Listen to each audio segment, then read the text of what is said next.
சரியான வெயில வருஷம் இல்ல ஏசி போடலாமா? ஐயோ ஆஷா,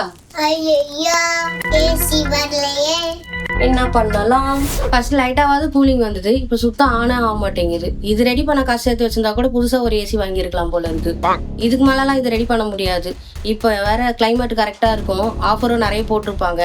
இது என்ன எக்ஸ்சேஞ்ச் வேல்யூ போகுதுன்னு பார்த்துட்டு ஒரு புது ஏசியை போய் வாங்கிடலாம். Welcome to Ramya today. வாங்க வீடியோக்குள்ள போகலாம். இந்த ஏசியை 2018 தான் நம்ம வாங்கணும். ஒனிடா அப்பத்தில் இருக்க பேசிக் மாடல் தான் வாங்கணும். இதுல இன்வெர்டர்லாம் இருக்காது, ஏன்னா அது வந்து ரொம்ப பேசிக்கானது. இப்போதான் டூவல் இன்வெர்டர் அந்த மாதிரிலாம் இருக்கு. இன்னொரு வந்து கரண்ட் கன்சப்ஷன் பார்த்தீங்கன்னா அதிகமாக தான் இருக்கு. இந்த வெயில் காலத்துல நான் 6000 7000 கட்டியிருக்கேன். அந்த காசுலாம் சேர்த்து வச்சிருந்தா கூட ஒரு புது ஏசியவே நல்லாவே வாங்கியிருக்கலாம். பட் நம்ம அப்ப இருந்த நிலைமைக்கு இது ஓகே அப்படின்னு இருந்துச்சு. எந்த ஒரு ஏசி எடுத்தாலும் 5 வருஷம் வரைக்கும் நல்லா தாங்க வேலை செய்யுது. அதுக்கப்புறம் தான் பிரச்சனையே ஸ்டார்ட் ஆகுது. அது என்னன்னே எனக்கும் தெரியல. எங்க அண்ணனுக்கும் அப்படிதான் இருந்தது, எனக்கும் அப்படிதான் இருந்தது. இடம் விட்டு இடம் வாங்கினா கூட டக்குன்னு அந்த ஏசி வந்து ஒரு பிரச்சனை வந்துருது. ஏன்னா வாடகை வீட்டுல இருப்போம், ஒரு வீட்டுல இருந்து இன்னொரு வீட்டுக்கு போறோம் அப்படின்னும் போது கண்டிப்பா அதோட அந்த பிரச்சனை எல்லாம் நம்ம ஃபேஸ் பண்ணிட்டு தான் இருக்கணும். இதுல இருந்து என்ன தெரியுதுன்னா, நம்ம வாங்கும் போதே கரெக்டா அதை பார்த்து வாங்கணும். ஃபர்ஸ்ட் டைம் வாங்கும் போது இந்த மாதிரி தான் நம்மளுக்கு ஒரு அனுபவம் கிடைக்கும். ஒரு ரெடி பண்றதுலயும் சரி, வாங்கும் போதும் சரி, அதுல இருக்க ஃபீச்சர்ஸும் சரி, அதுக்கப்புறம் தான் தெரிய ஆரம்பிக்கும். நான் ஏன் வீடியோ பார்க்குறேன்னா, இதெல்லாம் பார்த்து ஒரு புதுசா ஏசி வாங்குறாங்க அப்படின்னும் போது இதெல்லாம் பார்த்து இப்படி வாங்கக்கூடாது, அப்படி வாங்கக்கூடாது அப்படின்ற ஒரு ஐடியா உங்களுக்கு கிடைக்கும் அப்படின்றதுக்காக இந்த வீடியோ நான் போட்டுட்டு இருக்கேன். ரெண்டாவது, இது வந்து நான் எப்பெல்லாம் ரெடி பண்ணேன்னா கிட்டத்தட்ட ஒரு 4-5 வாட்டி ரெடி பண்ணேன். அதுல ஒரு வாட்டி வீடியோ கூட போட்டேன்.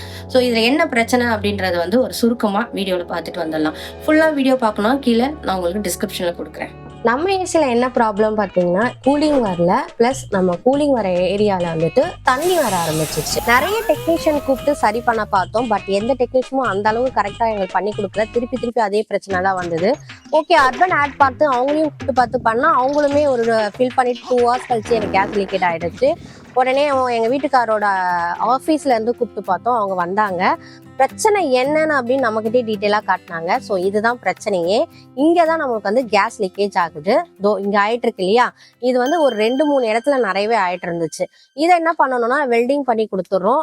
ஒரு 2 yearsக்கு சூப்பராக வரும். நீங்கள் பார்த்து க்ளீன் பண்ணி யூஸ் பண்ணிக்கோங்க அப்படின்னு சொன்னாங்க. வெல்டிங்கும் பக்காவாக பண்ணி கொடுத்தாங்க. எனக்கு ஒரு 3000ல எல்லாமே முடிச்சு கொடுத்துட்டு க்ளீன் பண்ணிட்டு புது ஏசி மாதிரி மாட்டி கொடுத்துட்டு போனாங்க. இப்போ ஒரு 2.5 years வரைக்குமே வந்துருச்சு. திருப்பி இது பிரச்சனையில தான் இருக்கு, சரி பண்ணவும் முடியாது. இந்த பிரச்சனை தான் திருப்பி வந்துட்டே இருந்துச்சு. ஸோ இப்போ இந்த பிரச்சனையை வந்து திருப்பி சரி பண்ண முடியாது. கரண்ட்டும் அதிகமாக எடுக்கிறது அப்படிங்கிறதால இதை எக்ஸ்சேஞ்ச் தான் பண்ண போகிறோம், இல்லாட்டி நம்ம விற்க போகிறோம். புதுசாக ஏசி வந்து நிறைய வந்துருந்தது, அதெல்லாம் பார்த்தோம். ஸோ அதனால இதை எக்ஸ்சேஞ்ச் பண்ணிட்டு நம்ம புது ஏசி வாங்கிக்கலாம் அப்படின்னு சொல்லிட்டு இதை எக்ஸ்சேஞ்ச் பண்ணோம். எக்ஸ்சேஞ்ச் பண்ண வேல்யூ பார்த்தீங்கன்னா 4000 போச்சு. ஆக்சுவலாக அது வந்து 3500 தான் ஃபோன் சொன்னாங்க. நம்ம தான் பேசி கொஞ்சம் இப்படி பேசி எப்படியாவது கொஞ்சம் அதிகமாக எடுத்துகிட்டு வரணும். நான் வந்து 4000 கிட்ட அது வந்து நான் சேல் பண்ணிட்டேன். எப்பவுமே நீங்க ஷோரூம்லயே எக்ஸ்சேஞ்ச் பண்றீங்க அப்படின்னும் போது இன்ஸ்டாலேஷனுக்கும் சரி அன்இன்ஸ்டாலேஷனுக்கும் சரி ரெண்டுத்துக்கும் நீங்க பேசினா இழுத்தடிப்பாங்க நல்லா. ஏன்னா வெயில் காலம் வந்தேனே, நான் தான் வெயில். இந்த வெயில் காலத்துல நிறைய புக்கிங் ஆயிருக்கு, நிறைய பேருக்கு பண்ணணும். அன்இன்ஸ்டால் பண்ண வராங்க ஏசி அப்படின்னா உடனே இன்ஸ்டால் பண்றதுக்கும் எனக்கு இருக்கணும் அப்படின்னு சொல்லிட்டு நீங்க கொஞ்சம் ரெக்வஸ்ட் பண்ணுங்க, கண்டிப்பா பண்ணுவாங்க. எனக்கு அப்படிதான் பண்ணாங்க. இப்போ அன்இன்ஸ்டால் பண்ணதை போய் பார்த்துட்டு வந்துடலாம். இதுதான் ஒனிடாவோட பழைய ஏசி. இதுல ஸ்டிக்கர் கூட பிரிக்காம அப்படியே புதுசா வச்சு பார்த்திருந்தேன். ஆனா இதுக்கு மேல இதெல்லாம் செலவு பண்ண முடியாது, பயங்கர செலவு பண்ணியாச்சு. இது அன்இன்ஸ்டால் பண்ணிட்டோம், ஆளும் வந்துட்டாங்க.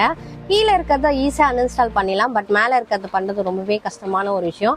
ஏன்னா நம்மளது வந்து ஸ்டெப்ஸ் வைக்கல, ஏணி மட்டும் தான் வச்சுருக்கோம். வெயிட்டை தூக்கிட்டு கீழே இறங்குறது ரொம்பவே கஷ்டமான விஷயம் தான். இது எவ்வளோ ரீசேல் பண்ண, அதாவது எக்ஸ்சேஞ்ச் போட்டேன் அப்படின்னு பார்த்தீங்கன்னா 4700 கிட்ட சொன்னேன். பட் ஆனால் அவங்க 4200க்கு தான் வந்தாங்க. ஏன்னா அன்இன்ஸ்டால் பண்ணுறதுக்கு வர சார்ஜ் பண்ணுவோம் அப்படின்ட்டாங்க. ஓகே, சார்ஜஸ்லாம் போயிட்டு நம்ம அக்கௌண்ட்டில் வந்து ஒரு 4000 rupees போட்டாங்க. இதுதான் அந்த ஸ்டெப்ஸு. இறங்கி போகிறது ரொம்பவே கஷ்டமாக தான் இருந்தது. பரவாயில்ல, இந்த வேல்யூ இது எடுத்ததே. ஏன்னா ரொம்ப எனக்கு ஒரு டார்ச்சராகவே இருந்தது இந்த ஏசி. எப்படியோ இனி எங்களை விட்டு போகுது. இதையும் நம்ம அன்இன்ஸ்டால் பண்ணிட்டாங்கன்னா இப்போ நம்ம புது ஏசி வந்தோன்னா மாற்ற வேலை தான் அதிகமாக இருக்கும். ஒன்று விடாமல் எடுத்துகிட்டு போயிட்டாங்க, அவ்வளோதான். இப்போ இடமே காலி ஆயிடுச்சு, அன்இன்ஸ்டாலும் பண்ணிட்டாங்க. இப்போ அன்இன்ஸ்டாலும் பண்ணியாச்சு. ஸோ இப்போ புது ஏசி தான் நம்ம வாங்க போறோம். ஸோ இந்த 4000 ப்ளஸ் கொஞ்சம் போட்டு கொஞ்சம் ஏசி நம்ம வாங்கியிருக்கோம். அது புதுசா இப்போ வந்தது தான். அந்த வீடியோ வந்து நெக்ஸ்ட் வீடியோ கண்டிப்பா வரும். இந்த இதே ஏசில என்ன பிரச்சனை வந்தது அப்படின்னு பார்க்கணும் அப்படின்னா, இதை பிரஸ் பண்ணி பார்த்துக்கோங்க. இதை பிரஸ் பண்ணி என்னோட சேனலை சப்ஸ்கிரைப் பண்ணிக்கோங்க. தாச்சா, பபாய்.